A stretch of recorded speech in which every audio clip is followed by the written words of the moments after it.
Hi there, so welcome viewers. This is Francis and Tommy in conversation number 2. And I'll just point out to myself and Tommy, the camera is there. Okay. Hello. It's hard to not look at yourself, isn't it? Well, I find it quite easy not to look at myself. Right, so I hope this finds you well, wherever you are watching this. Over to Tommy to kick it off with a question or some questions, and we'll see where this goes. Thank you for watching. Yeah. So the first thing that I would just like to say is that I don't really think about these questions. So they might not come through in a way which is the most organised, but it's what comes through in the moment, and I feel like that's what we should be following. So what I feel called to ask you right now is a question which is still kind of forming in my head, which is why I'm waffling. So what I would like to ask is, you hold a lot of ritual spaces, and so I wish I could come up with a more specific question, but I guess I just want to ask you about what you feel about the power of ritual, and why do you practice ritual? Let's start with that question.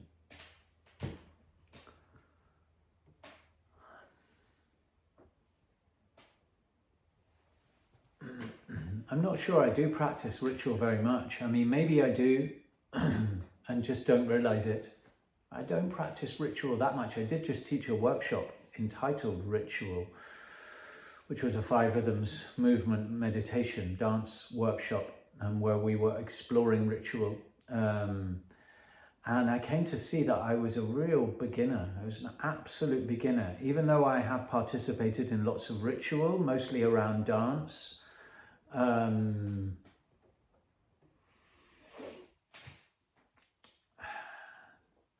participated in quite a few ceremonies, but that is not of they're not of my creation. I can say what I see is important in ritual, but I wouldn't agree that I don't participate in enough ritual. I wish I participated in more. I wish I had the discipline to engage in more ritual, because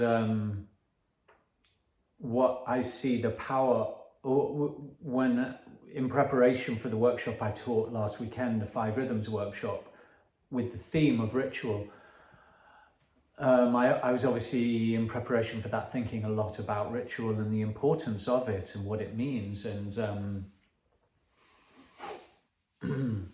what I concluded was that ritual is a way that we can engage in a type of spiritual practice. It may not be a spiritual practice, but in some way it opens us up to something bigger than ourselves. It opens us up to something more than ourselves. And from what I can see with ritual, it's a kind of a prayer. By that I don't mean it's religious.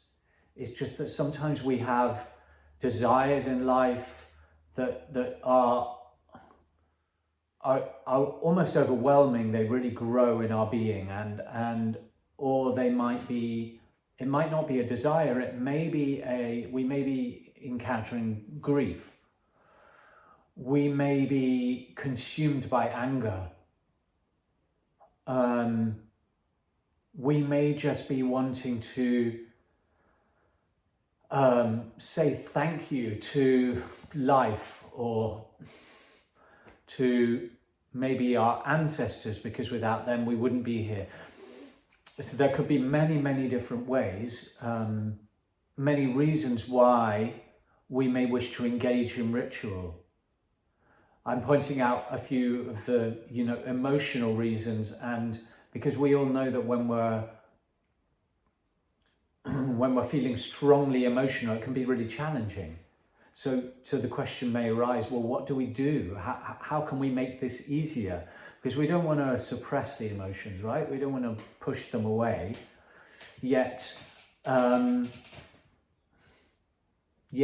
if we really allow them, well, that's wonderful, but maybe that's not quite enough. We want to give a form to the prayer of, right, I'm going to allow this emotional energy to become a creative act.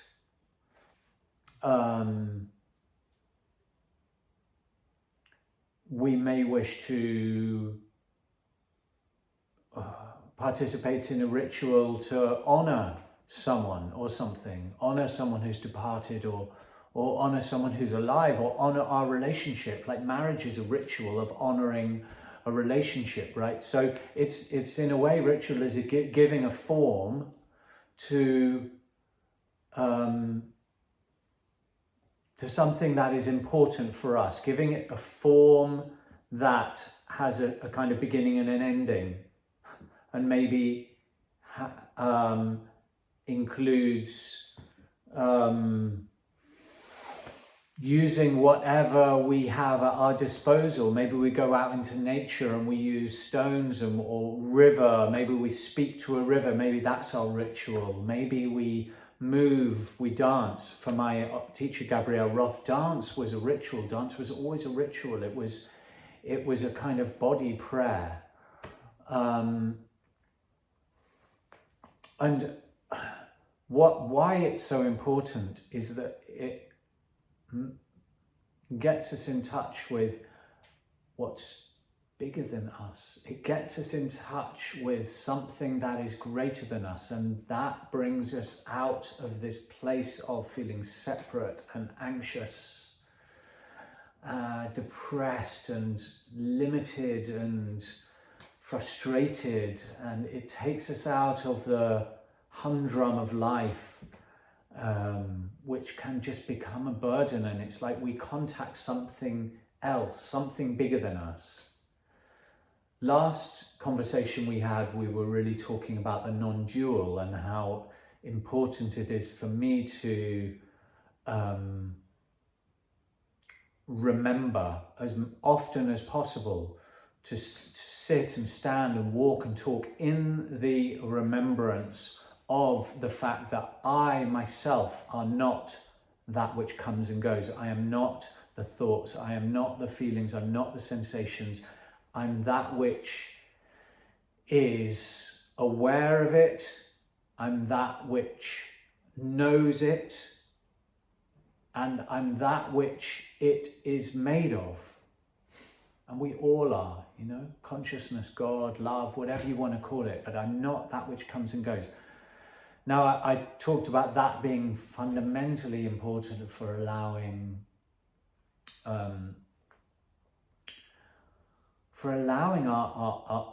system, our humanness to be more relaxed and be more loving and not be caught in the tensions that are that become, that manifest as a result of feeling separate, and that survive even through consistent touching into the nature of who we are. These tensions still survive, so it's a never-ending path. And I would say that ritual is a way that we can engage in the subject-object nature of life in a way that is honouring, in some way honouring of the non-dual who we really are. We're certainly not, when we engage in ritual, hopefully we're not feeding that part of us that feels separate. So I think if I were to engage in more ritual, as long as I'm coming from the right place, because we can have, then my life would, be richer. Of course, it's important that we're coming from the right place, because the world is filled with rituals that people just pay lip service to. When I was at school, we went to chapel, we went to church sometimes, and sang hymns, sang psalms.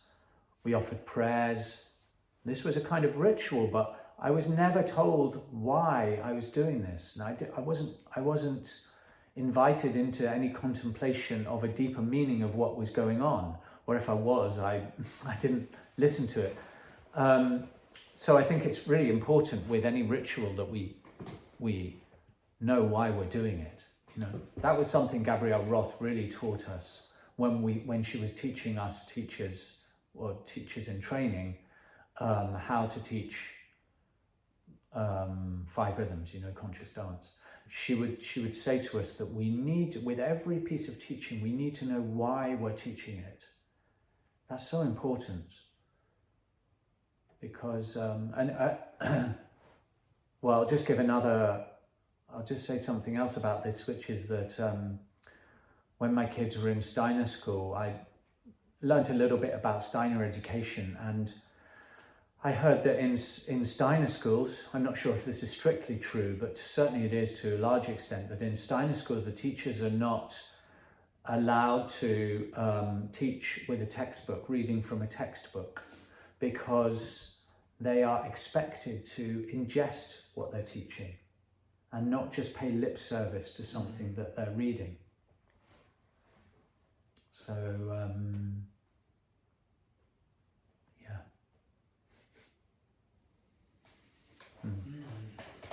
Okay. Keep your eye on the camera so you don't slip out of the picture. Okay. All right.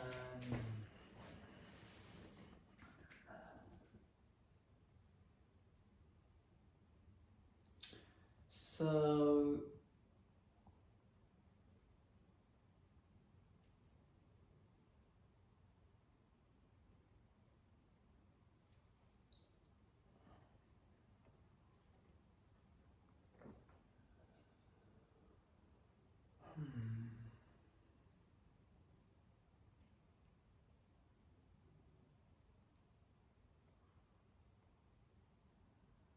Shall I say some more about ritual if you want, or if you have a question brewing?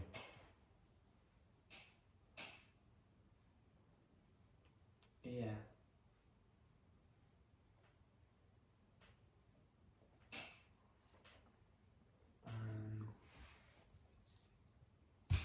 Yeah, if you've got anything more to say, if you could.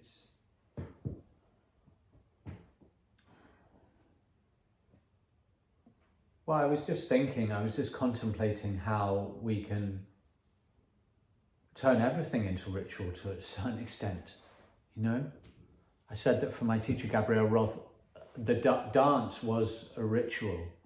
Dance itself was the ritual. But for her, dance wasn't so much just something that you do in a room, on a dance floor, at a certain time of day, during workshops or classes. Dance was a philosophy, and 5 Rhythms was a philosophy. So it was a way of seeing just as much as what you do, something you do. It was a way that you do things in life. I remember her once showing us this. She exemplified it by washing the dishes. She didn't actually wash the dishes, but she pretended she was washing the dishes, scrubbing, and this was the hand dance, a dance of, everything can be seen as a dance. I mean, in a way, everything is a dance. I'm just watching this tree gently move outside. One could say that that's a dance, right?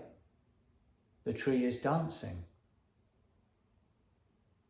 even the sound of a car in the distance that I can hear, that's a dance. It's a dance of sound.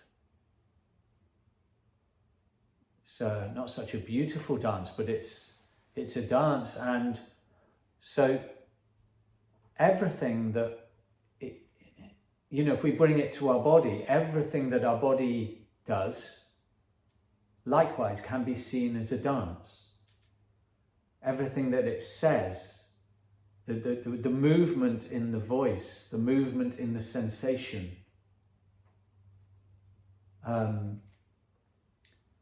and if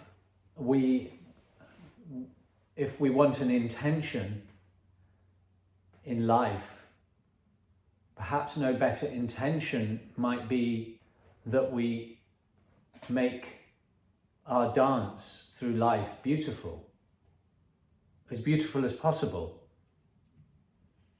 And beauty could be defined as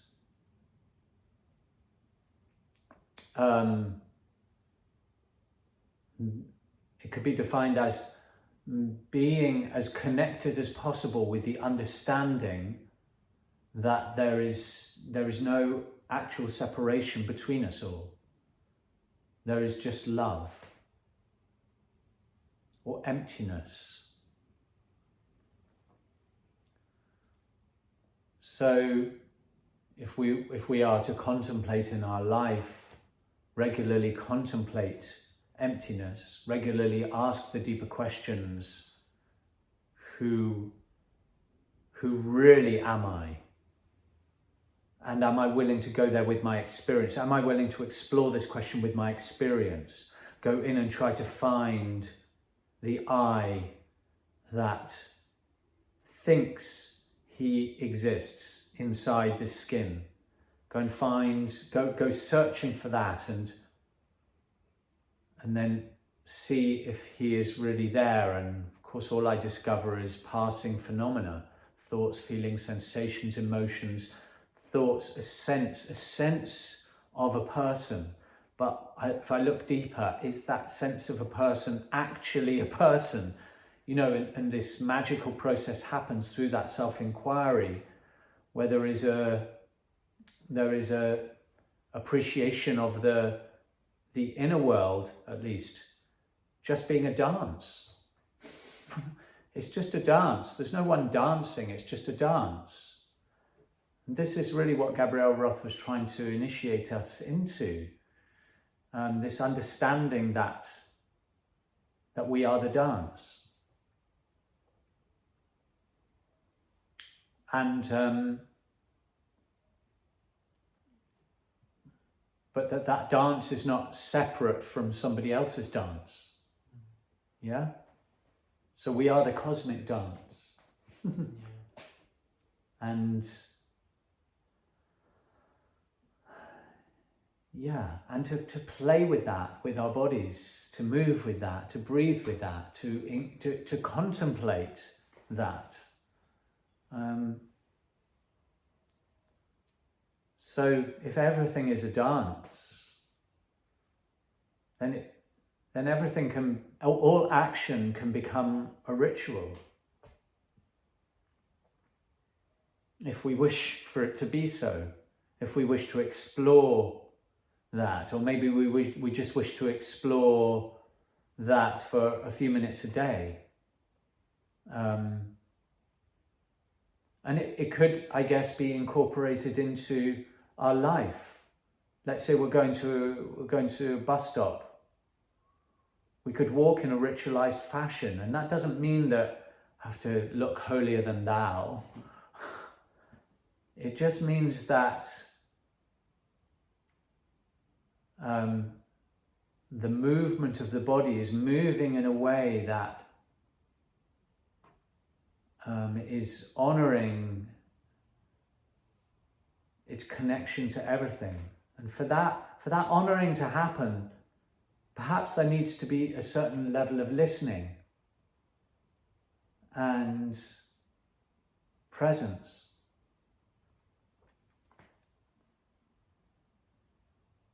Yeah.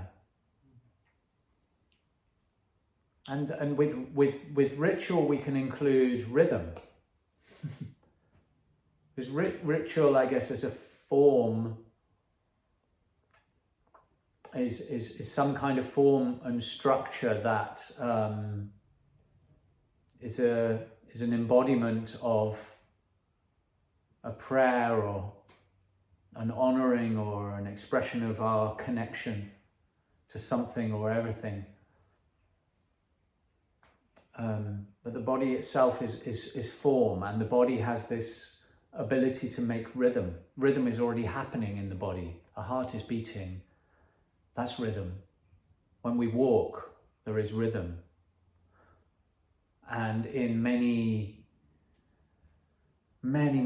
countless cultures, if not every culture, perhaps with the exception of some sections of our modern culture, although I'm sure it's very much still there in our modern culture, but rhythm can take us into a kind of, rhythm is used to take us into a trance.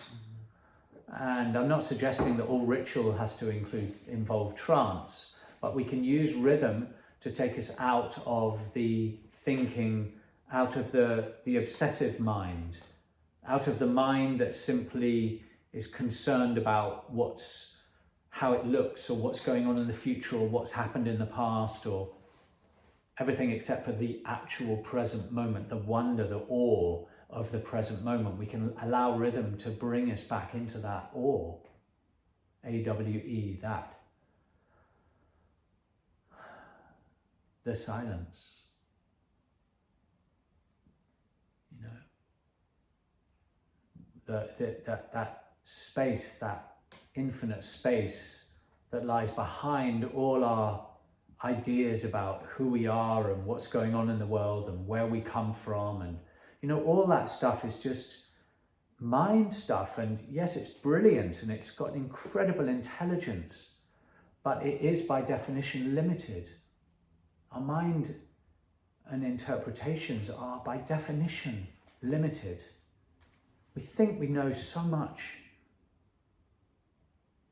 but actually there is so much to be known in the release of the mind, in the letting go, in the spaces between the thoughts. There's so much to be known there. We just have to go there to experience it. Our mind can't appreciate that. The mind is just like, what do you mean there's something more important than me? What do you mean there's something that knows? I am the one that knows. What a thought, what kind of thought is that? A thought doesn't know anything. A thought is just happening. It's like,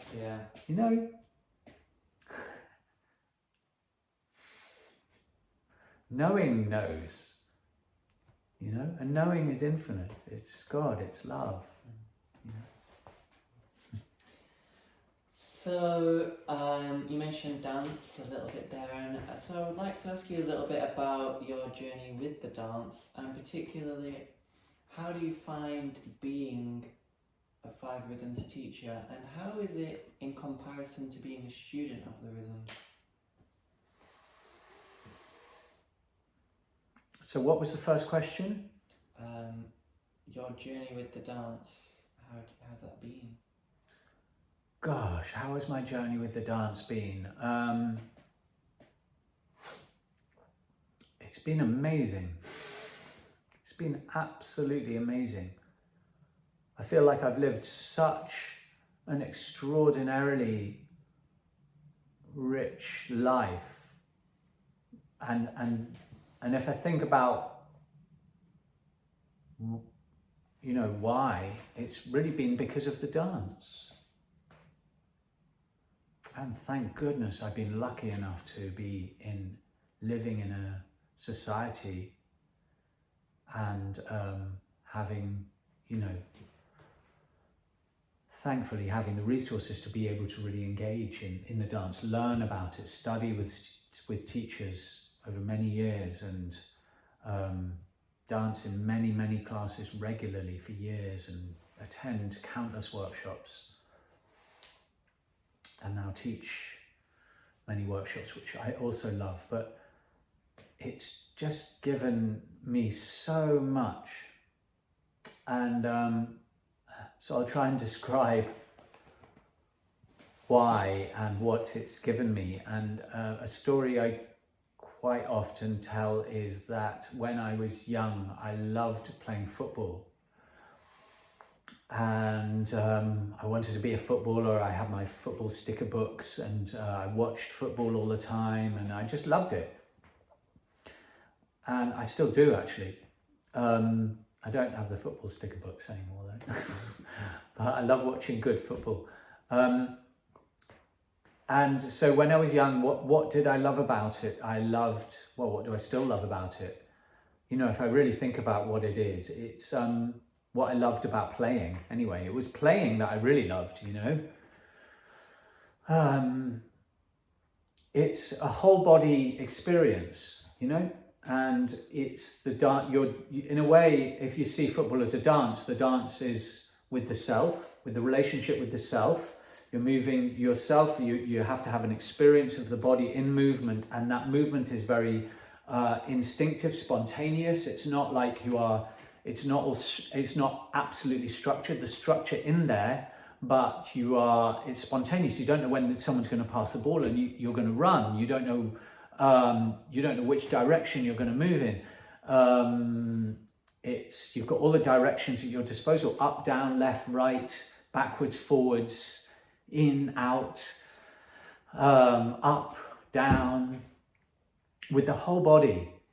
And there is also, you get to explore the relationship of the dancer, the footballer, with the team, which you do on the dance floor as well. It's not like you're on your own. It's not like you're doing your practice just on your own in a room. You're getting to engage with others, which has an amazingly beneficial work. It just provides you with so many opportunities for learning and growth. And I don't mean learning with the head. I mean like exciting learning with the body. The body just wants to move, you know, or at least my body did.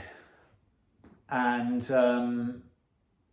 so I loved football, and it was also this emotion that you know, I played up front, so I'd score goals, you know, and it was like the excitement of scoring a goal and the excitement of winning and the drama of losing, and you know, there was the dance of the emotions going on as well as the physicality, right? And there was even a dance of the cognitive, the intelligence, because you've got to know when to make your run. You've got to stay on side, not drift off side, and you've got to make instinctive decisions about tactics. So it was an extraordinary dance, and of course I didn't see it as a dance when I used to play football. I just loved playing, but then I got to a certain age where I was a bit too skinny to make the team. And I would be shoulder barged off the ball, I would have injuries. I stopped making the team, and around that time, I guess, you know, other things started to become more important, like girls and music. And so I stopped making the team, and then little by little, I stopped playing football, really. And I missed it. I don't think I really admitted to myself at the time how much I missed it. How jealous I was of the guys when I would see, you know, the first 11 play at school, you know, and I wasn't in the team. And, you know, I just wanted to be one of those guys, actually. And I wanted to feel part of something, you know, right? When we go up into our head, we don't feel part of something. And much of my childhood, I think I feared isolation, and perhaps to a certain extent, I felt quite isolated. So I really wanted to feel part of something. But anyway, I got on with my life, and then when I was in my 20s, I was quite shut down in many ways, and I was receiving I had an interest in alternative health, and I was receiving regular shiatsus from a woman in St John's Wood in London. And I would go, we hardly chat, but I would go and just receive them, and received a lot of shiatsu massages, and they did something to me. And one day she said to me, she said two things actually. I'm just remembering something else amazing she said to me. The other thing she said to me was that Thich Nhat Hanh was giving a talk in London, and that she had a feeling that it might really be really good for me to go. And so low battery, so let me just switch this. Just make sure I don't run out of battery juice. Yeah, I think we're good now. Right. So, yeah, she told me about Thich Nhat Hanh, which he became a teacher of mine. I went on retreat with him a couple of times. But anyway, the other thing she told me was she felt like I needed to dance. Well, not that I needed to, but she felt that I would really benefit from dance. So something really sparked in my mind. I was just like, wow. And so I remember bicycling around London and looking in windows of dance schools and, just thinking, oh God, I can't deal with this. I can't deal with learning something else and being not very good. And I wouldn't know where to start. I didn't feel like I was particularly good at learning things. But then around that time, somebody told me about 5Rhythms. And I was really curious, and they said it was this dance practice and you didn't need to learn any moves. So I was like, wow, that sounds good. So I went along to a workshop, and it just so happened, everything was obviously aligned for me, because I looked it up and I discovered that very soon after that was a day workshop going on called Absolute Beginners, being taught by Susanna Darling-Kahn, and who's an old teacher who now teaches movement medicine with her husband Yakov. But I worked a lot with those guys in the early days. But yeah, I went along to the Cecil Sharp House, I think it's called, which is the original centre for dance in Camden in London. And I remember dancing for the 5Rhythms for the first time in there at a day workshop called Absolute Beginners, and just loving it, just completely falling in love with it. And lo and behold, then very soon after that, she was offering a weekend workshop, and it was like a 3-level, you did a workshop and then another one, level 1, level 2, level 3, something like that. But anyway, I just completely fell in love with the dance, and then straight away I was dancing week in, week out in Tufnell Park. I was dancing 2-3 times a week, because I was also dancing in Brixton. And I loved the dance, the freedom that it gave me, the permission, just pure permission. It's like, wow, I could just run about. I could get in touch with my animal nature. I could growl, I could crawl on the floor, I could just get out of this yapping head, Yeah.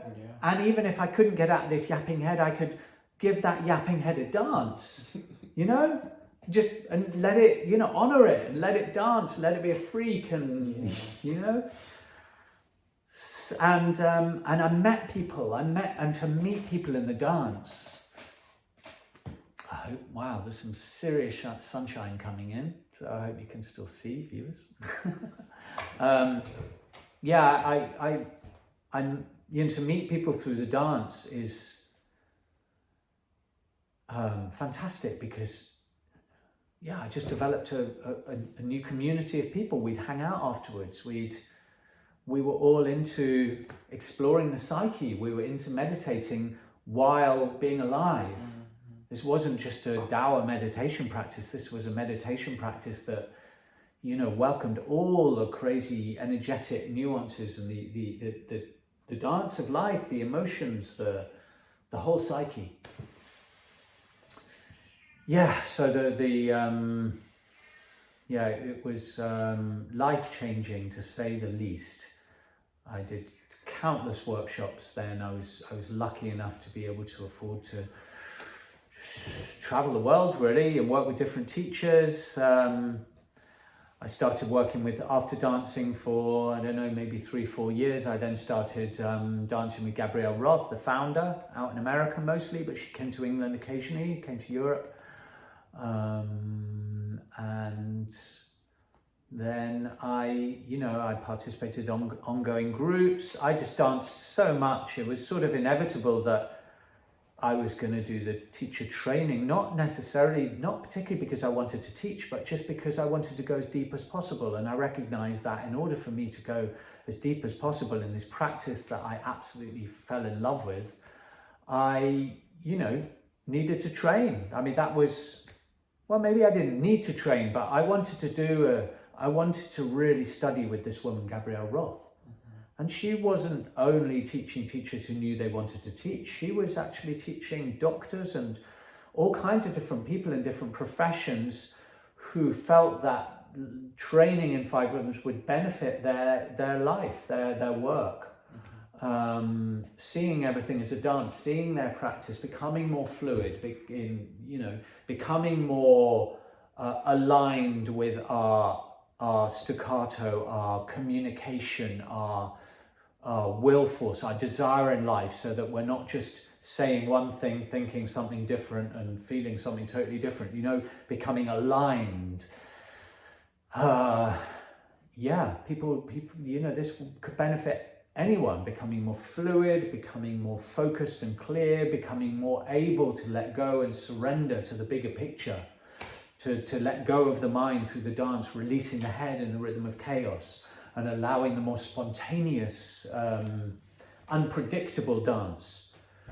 And allowing the skin to shed in this rhythm and transitioning to what comes after that, this mysterious rhythm of lyrical. It's like after the storm, there is this indescribable sense of calm and spaciousness and peace and transparency to the world, to one's experience, that becomes after a storm, after an argument, after childbirth, after the baby comes out, this magical exploring this rhythm of lyrical, which is not honored in our culture. It's not really described much or written about much. Anyway, we got to explore this amazing light, the lightness of life, and also exploring the 5th rhythm of stillness. This where we are invited to explore how it is to rest while moving, to rest within movement. Which becomes more and more important in one's life. When one gets older. The ability to be able to not let the body's more limited abilities get you down.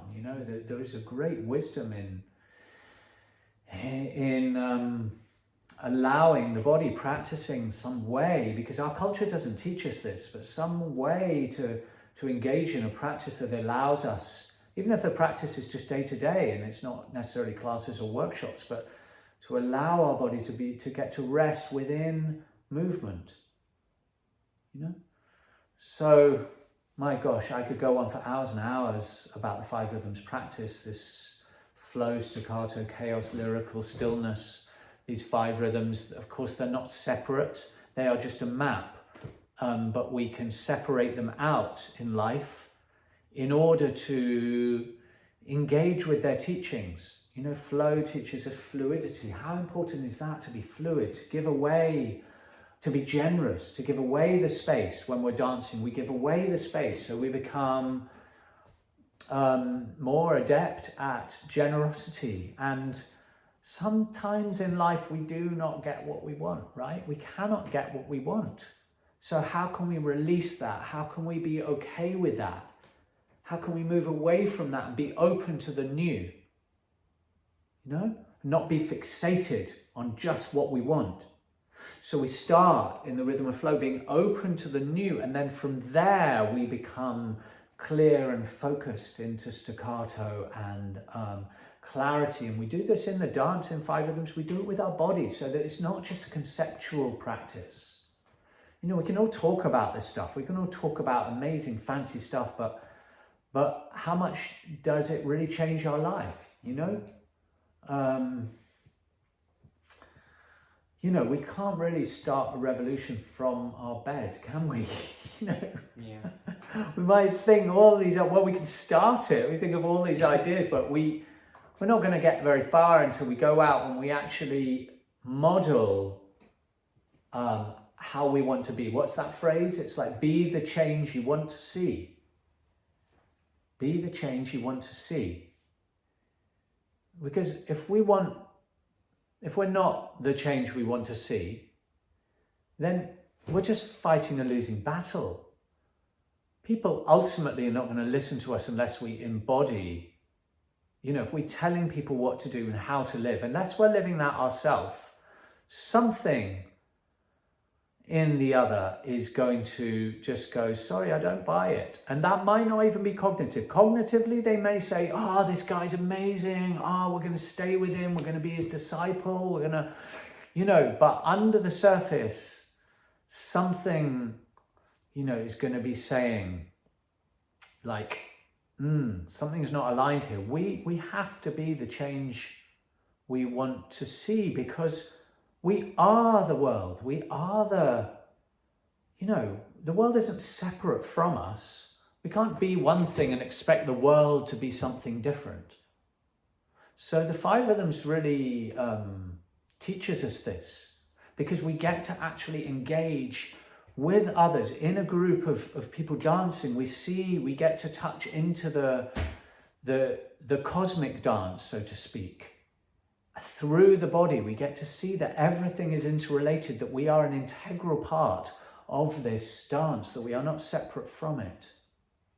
And if we believe ourselves to be separate from it in the room, in the dance, on the dance floor, that will be shown to us straight away. Because a teacher, if they're good, will guide us into connection with everybody. Will guide us into a mindfulness that allows us to see when we separate, when we go into the monkey mind. Sometimes I see it, like, I'll never forget once on this workshop, and it was a workshop with Jonathan Horan, who's Gabrielle's son. It was a long, long time ago. It was just after Gabrielle passed away, actually. She passed away in 2012, so this must have been 2012-13.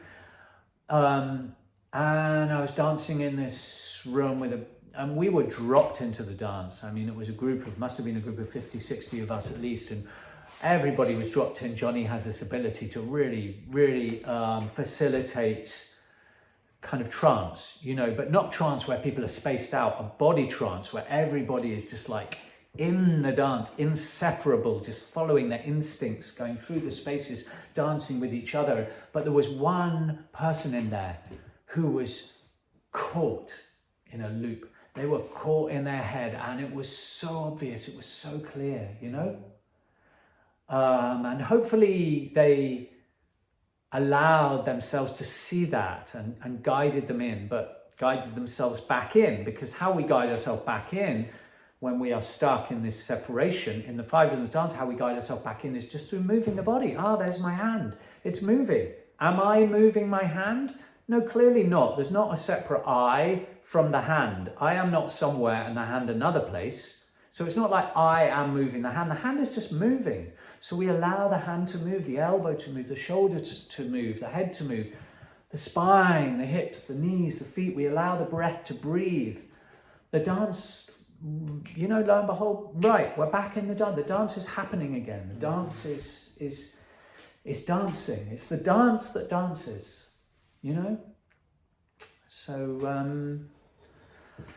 and in terms of, you asked a question about teaching, how is it different for me to teach rather than dance? Yeah. It's very different. It's a very different kind of spiritual practice, teaching. It's a lot scarier. There's a lot more responsibility. And so it's really tricky at first. And it's a bit like, do I really want to do this? But I think that there's something in us humans that wants to just serve. You know, we want to. It's like women give birth. Like sometimes you think, well, why do they give birth? Like when they know that, it's going to be really, really difficult. You know, of course it gives back hugely, but I don't want to speak for women anymore, but don't want to get into trouble, but there's something in our psyche that wants to serve, right? And it's like, oh, do I really want to teach? Well, do I really want to just participate in workshops for the rest of my life? And you know, I can't think anything more amazing to do as a job than to teach the practice that I love, you know? Okay, so it's scary at first, it's a responsibility, I've got a strong self-critic, I'm quite a perfectionist, so in a way that's a good thing, but it also makes life quite painful because I'm, you know, I might teach a workshop which, you know, like, is amazing, but the one thing in it that wasn't amazing, that will become so much more important than the amazing stuff. You know, we're all like, well, a lot of us are like this. But I've been teaching now, not sure, 18 years, thereabouts, and it's a journey of, teaching is a journey, and you can get stuck in ruts, just like life. Even within those ruts, you could still be doing an amazing job and serving. But I was teaching weekly classes for a long time in Hebden Bridge, and then COVID came along, and I was quite relieved, I have to say, to let go of teaching weekly classes. And now I am much more excited about teaching workshops because I now feel more confident than ever in strutting my stuff in ways that in a weekly class you can get stuck in familiar patterns of teaching that you believe your students want, maybe they don't want. Maybe I could have been very free and spontaneous when I was teaching weekly classes. I probably could have been way more free and spontaneous, but there's something about the repeated nature of things in life that has us sometimes get a little bit stuck and feel a bit frustrated, and sometimes we just need a change. So I brought in that change, you know, I let go of the weekly classes, and now I'm teaching workshops, and I'm bringing in some quite interesting themes, and I'm loving it. I'm absolutely loving it. And I feel that with workshops, I'm able to try new things out much more, like I said. And so I'm in quite an exciting place with my teaching. I'm not doing enough dancing. My regular dance space that I was dancing at week in, week out for years and years and years, relatively local to here, that closed down during COVID, and then they lost, even though there'd been a 5Rhythms class there on Sunday nights for, I don't know, I think over 20 years, a new boss of the church came in and decided that he didn't want 5Rhythms there. So sadly, that was lost, and then the Manchester class changed its days to Thursdays, which is much more tricky for me. So I still dance sometimes, and I do get to dance when I teach to a certain extent, but I'm not dancing enough. That's something I can humbly admit. I'm not dancing enough now.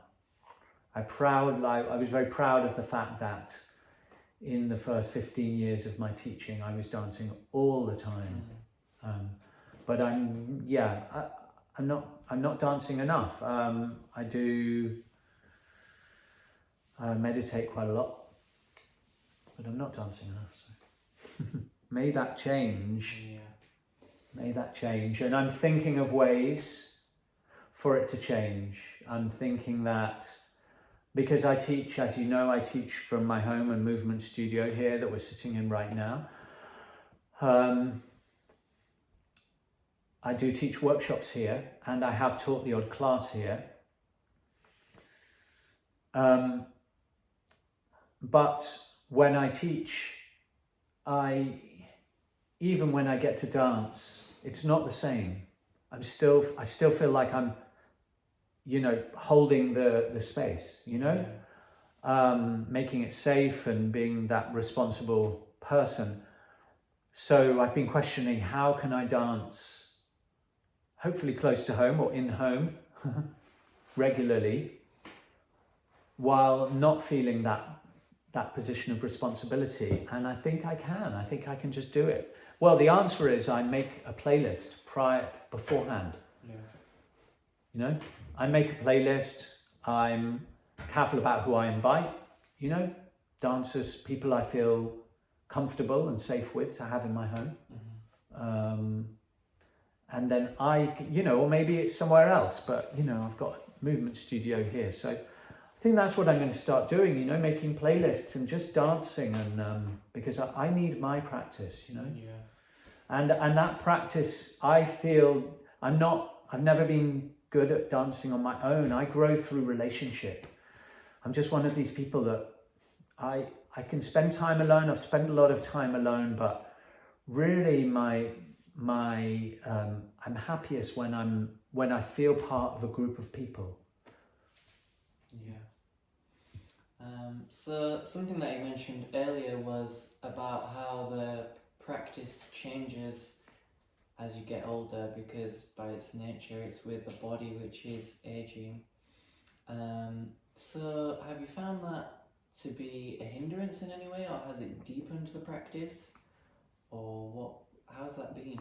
And have you noticed any changes? Until COVID, I felt like my body was doing pretty good. Since COVID, I've been getting some lower back difficulties. Well, particularly recently, actually. I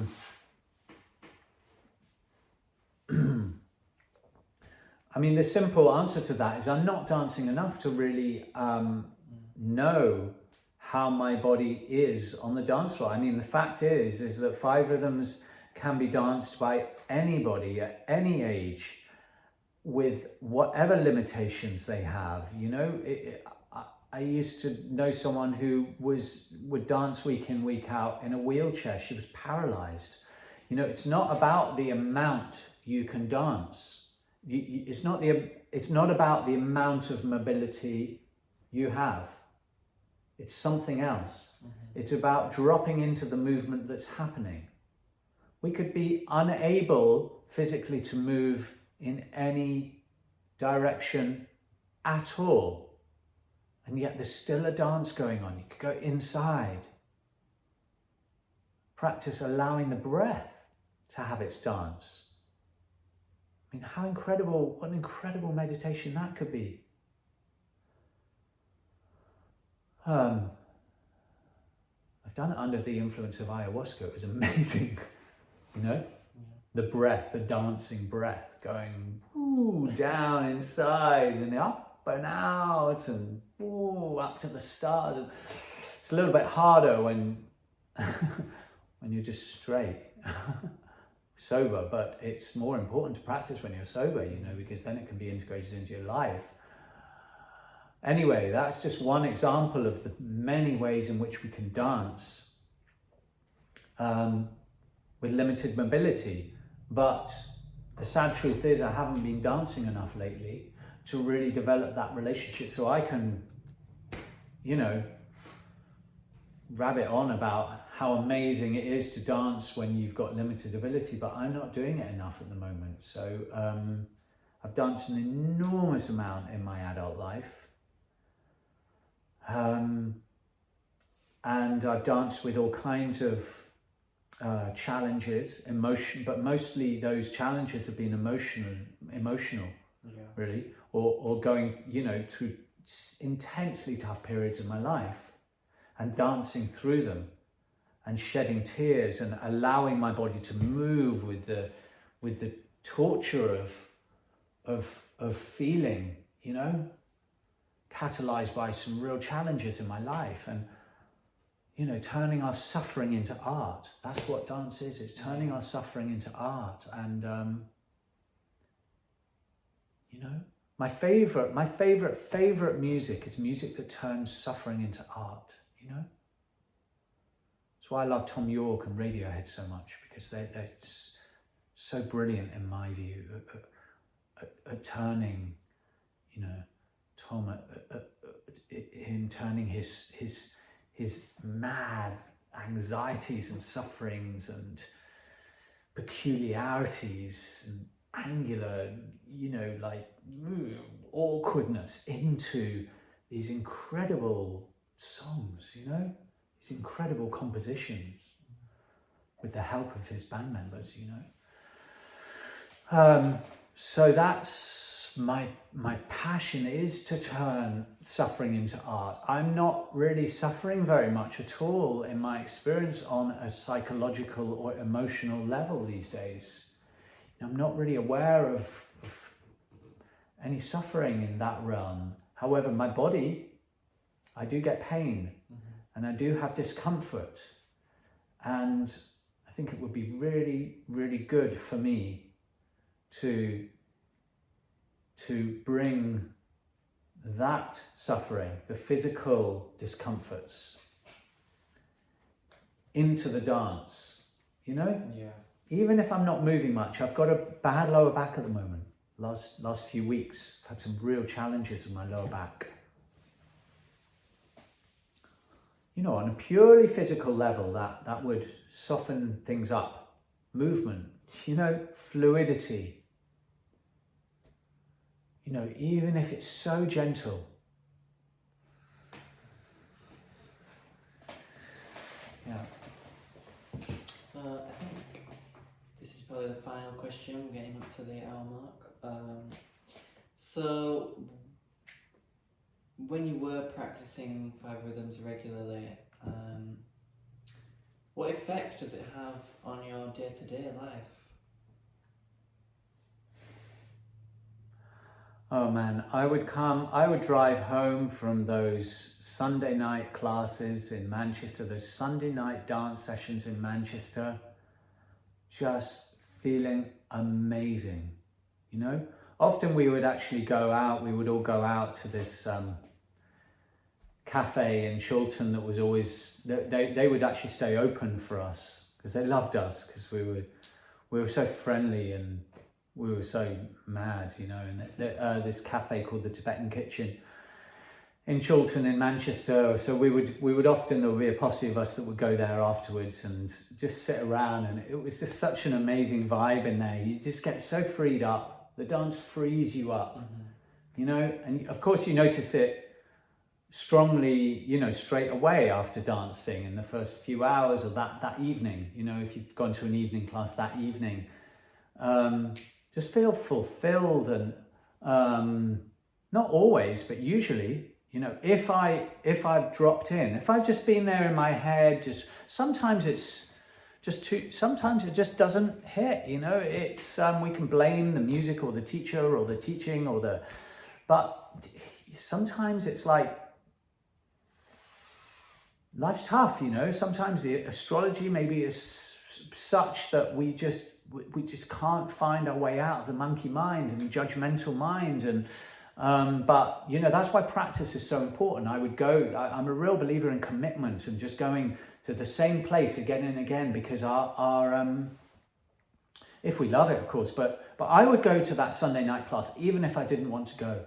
I would often feel resistance to going, and it would be like, oh, I just want to sit and watch the football, whatever it is, you know. But I would go almost always. I would go. I learnt that it was always better for me to go. And not sure why the phone isn't charging, but yeah. And anyway, hopefully the battery will last.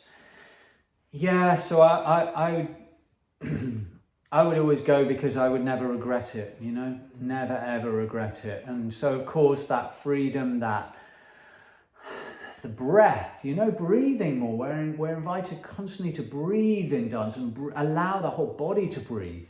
And of course that filters out into our everyday life. And also that relationship thing, that ability to have physical dances with people and explore intimacy, but get to know when you know, when the point is, you know, of actually, no, this isn't appropriate for me to go further, or like if somebody's dancing with me intimately, and you know, I'll get to know, no, right now that's enough, you know. Or maybe if, you know, we're both single and we're, I don't know, we're curious, maybe it's appropriate to then be curious and explore the more intimate dances, you know. That's yeah, and our ability to say yes and our ability to say no, it's pretty important in life, and to have it embodied, so that because then it really means something. It's like a martial arts, you know. That's why martial arts is such a profound practice, because it allows it's a practice of allowing the energy to just all be moving in the same direction at every point, while still being fluid and moving.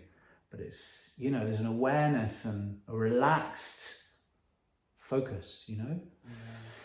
Empowerment, self-empowerment, you know, is another huge thing that I got from dancing regularly, and that just feeling self-empowered, because it's just like, wow, I'm going to do the dance I fucking want within, you know, of course, because 5Rhythms allows a lot of permission, you know. Yeah, I'm not going to, you know, start shouting, but why would I want to do that? It's just going to upset people, you know. There's no talking in the space. If I need to really release, like verbally, I'll go outside, you know. I had a phase of running into the cubicle toilet and just shouting and shouting and shouting, because of something. I was going through this phase of my life where, you know, energy needed to move, you know. I needed to, and it wasn't appropriate for me to do that in the space. But the freedom that we are allowed in the space for moving up and down and out, and, you know, and a good teacher will allow a lot of permission for that, and will play great music to facilitate that. So it just allowed me to, you know, be a full human being, you know. It's an amazing practice. Yeah, 5Rhythms, thank you, you know. Ah. Beautiful. Should we Yeah. stop it there? Thank you, guys, for tuning in. That was enjoyable. I love to talk about things that I love. So I hope you enjoyed it, and we'll be back. I'll be back for more. We'll be back for more. Thank you.